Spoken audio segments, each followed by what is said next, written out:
Hey everybody, welcome back. It is Friday here in the morning, and what I figured I would do, it's kind of a slow day today.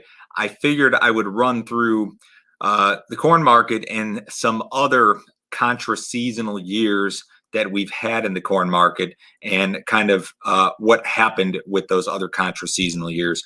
As you know, if you listen to this enough and if you follow the market for any amount of time, you know that this is not normal necessarily for the corn market in particular to rally into harvest and post, fresh highs into harvest. So I figured that it might be worth our time to go back and examine, say, the last 15 years in the corn market and look at some of the charts and some of the other contra-seasonal years that have occurred.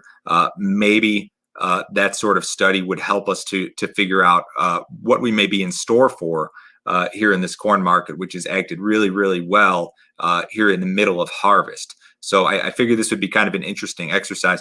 For those of you who are listening on the podcast, I'm going to explain this verbally the best that I can, but you should check out the YouTube video, because in the YouTube video, I'm actually going to bring the charts up on the screen and show them to you. It'll be a little bit easier to follow. I think you'll be able to follow it in any case. But without further ado here, I'm going to bring up the first thing I'm going to bring up is just the normal seasonal chart in the corn. And what we're looking at here, there's three lines on this chart. This is from More Research. More Research is a subscription service. It's a fantastic service for those of you who are interested in chart study and seasonal patterns and that sort of thing. And I highly endorse them. I've been a subscriber for years and years. Anyways, these three patterns represent three things in the corn market here. The pink line, this one up here, that's your 30-year seasonal pattern. They take 30 years of December corn and combine them and average it out. The red line is the black line is the 15-year pattern, and then the red line is the 5-year pattern. What you can see here is that the seasonal pattern in the corn market is pretty obvious. This little area right here, this is mid-June. So what the market does seasonally is we kind of trend sideways, January, February, March, and then mid-June is on average kind of where you see that, crop scare event, weather rally, whatever you want to call it. And you typically will have maybe some opportunities in the spring too. Over 30 years, your better prices actually occur in April and in March, whereas more recently your best prices have occurred in the summer. But in any case, the second half of this chart is what's really interesting seasonally. What you can see here is that after we post our June high, or on the shorter term, it's a July high, it's very normal for these markets, for this corn market to just fall apart as we get down here. This is October 1st right here. And October 1st is like your seasonal harvest low on average. On average seasonally in all of these patterns, whether it be the 30-year, the 15-year, the 5-year, however you want to do the study, you some sort of seasonal low is always posted in this time frame. It could be late August into, say, October 1st, sometime in that time frame. So based on what we've seen here recently, this is obviously not what's happening this year at all. This is our current prices versus the 15-year seasonal pattern. And I think the 15-year is good because the 15-year basically brings you into the ethanol era. The 30-year pattern includes a lot of stuff that was like pre-ethanol, and I don't know necessarily that that's the best stuff to compare this to. But in any case, I've got the 15-year pattern here on the chart, and the 15-year is this blue line here, and you can see it peaks in this would be June, and then 15 years you tend to bottom here in late September, early October. This black line here, this is our current these 2020 futures, and you can see it's totally bucking the trend here, absolutely bucking the trend. We bottomed in what would have been July or August, and then we have rallied into fresh highs here in the first part of October, which is exactly the opposite of what normally happens. This is the definition of a contra-seasonal year, or second half of the year at least, that we've seen to this point. So my next thing that I'm going to bring up here, I'm going to go through some past years and show you a few examples of years. Perhaps what I'm actually going to do is just run through the last 15 years of corn futures, and we'll show you what December corn has done in those years. So this is Dec 19 corn. Dec 19 corn, your high right here. This is mid-June, and then we fell down into posted a low in September. So December of 2019 last year was fairly normal from a seasonal standpoint in this corn market. There's really nothing that we can look at. We can't look at 2019 and really compare it to 22 totally different years. So let's go to 2018. Was there anything interesting in 2018? This is Dec 2018 corn. We saw our high for the year May 24th. May 24th. We actually sold off early. We sold off into July and then posted another low here in late September. That would be kind of like your harvest low. So this 2018, similar to 2019, kind of a normal year seasonally in that you sold off into harvest. You sold off into harvest, which is not, again, what we're doing this year. Let's go to 2017. 2017, December corn is very much sideways for the first half of the year. We had a little bit of a weather scare here in July. We had our peak at 414. The prices don't matter a whole lot as much as the trend, in my opinion, but we had our peak on July 11th in 2017, December corn, and then we sold off all the way into expiration. That year, you made your lows for the year essentially around contract expiration, December 12th. So that's kind of not normal necessarily in that your low for the year was posted well after harvest, but still normal in that you sold off into harvest. I mean, you sold off into harvest August, September, October, very weak months. So not a whole lot to take away from 2017, in my opinion, relative to this year. Let's go to 2016. In 2016, we had a pretty normal summer rally here, peaked in June. This is June 17th where we peaked. And then big sell-off into late August. Looks like we posted lows for the year on August 31st that year. So you'd call that an early harvest low, I guess. But still, week into August, summer highs, not a rally certainly into harvest this year. And we did have a post-harvest rally that I guess occurred kind of early, like we rallied really through September, but not a big rally, not anywhere near the summer highs. So I wouldn't say that 2016 does much for us here either in regard to comparing it to this year. 2015, here's 2015, sideways into the spring. We kind of carved out some sort of low here in June, and then big spike up on a weather concern into mid-July. We peaked on July 14th that year, sold off. You posted a big bottom here on August 12th. That was probably a WASDE report or something, and then kind of sideways till the end of the year. So that one doesn't do much for us either. I'm going to keep running through these as fast as I can until I get to the one that I actually want to show you. 2014, we had a spring high, April 9th, we had our high. Never really had a weather rally, but you did, again, post a low on October 1st on the dot in 2014. So we did exactly what we're supposed to do in terms of posting a harvest low in December 2014 corn. So that this doesn't do much for me either in terms of trying to find something that looks like this year or could look like this year. 2013, nope, don't have it here either. We actually posted highs like in like the prior December, and then we basically it basically trended lower the entire year. You had a couple little pops here, June, and then you had a little pop here in August, but then you sold off into contract expiration. So no, you didn't get your contra-seasonal harvest rally in 2013 either. Let's look at 2012. We all know that 2012 was a very interesting year.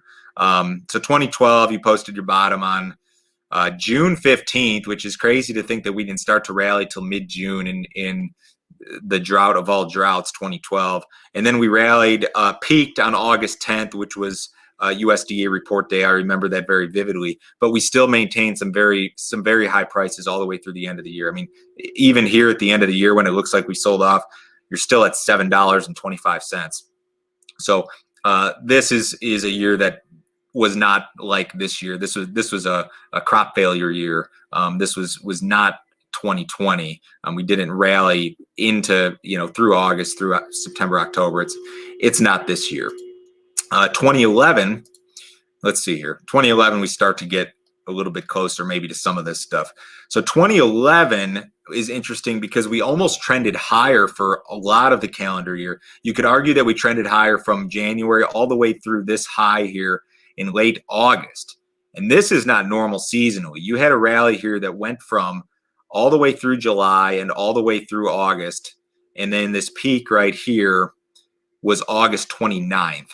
So this was not normal seasonally. This is a little bit closer perhaps to what we've got going on right now. Although we had a big sell-off then into harvest.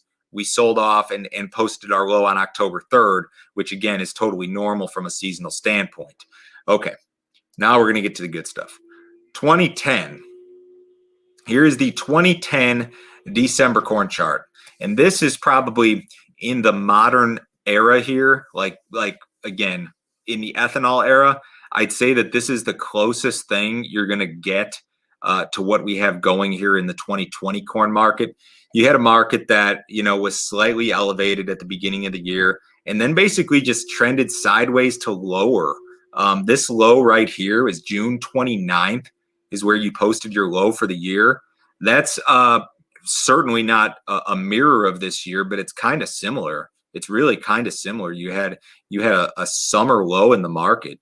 And then when did we rally? We rallied all the way through July, all the way through August, all the way through September, into October, more rally in October. We peaked right here on November 9th is where the peak was in 2010. If I was to look for an analog to 2020 right now, looking at these charts, I'd say that 2010 is probably it. Does that mean that we have to peak on November 9th or 10th this year? No, it absolutely does not mean that. But this is a good chart perhaps to have in your back pocket to compare with 2020 because they look fairly similar. The action and the seasonality here, 2010 versus our current 2020 December corn is pretty similar. So I think that if I had to look back over the last 10 years and say, 2020 is an odd year, it is definitely an odd year, but 2010 was also an odd year. And this is the year that I would say most closely compares to 2020. As of right now for December corn. Now you can go back to some of this other stuff. Here's 2009. 2009, we bottomed early. We posted what I would call a harvest low on September 8th and then rallied peak on October 23rd. I mean, this is a contra-seasonal rally here, this rally in September to October. But if you're to say that this was the harvest low and this was your post-harvest rally, even though it occurred during harvest, I mean, that's not totally abnormal because you still posted your highs in the summer here in 2009. 2007 and 2008 were kind of interesting because we were dealing with this financial crisis and the recovery from it. But in 2008, you posted a summer high. Gosh, $7.87. That's unbelievable. But then you sold off into harvest. So, I mean, that's kind of normal, still selling off into harvest.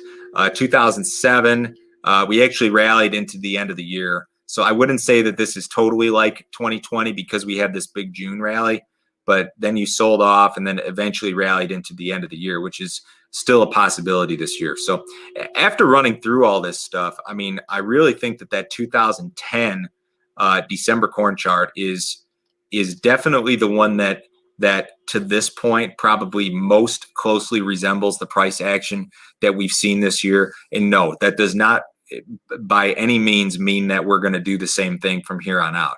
But if you're looking for something to compare it to compare 2020 to historically, you've got to pull up that December 2010 corn chart for maybe a little bit of a roadmap, I guess. And again, that peak in December 2010 corn came on November 9th.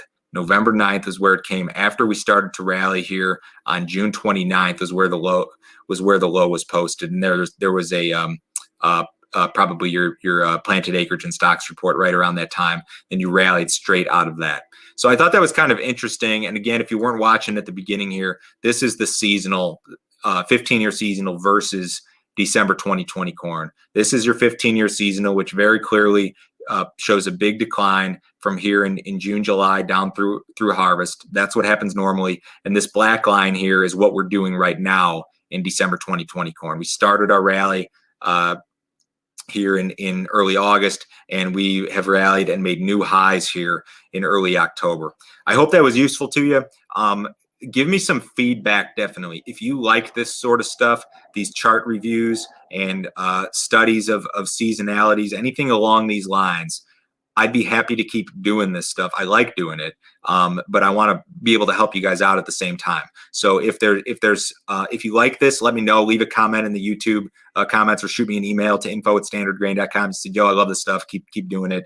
Or say, I don't like the stuff. Why don't you do something like this? I'm all ears here in regard to this podcast and YouTube channel in particular. I want to make this as useful as possible for you. So if there's something that I should cover, or I need to cover, or something that I'm covering that you think is not useful, certainly let me know. Thank you for tuning in. Thank you for watching.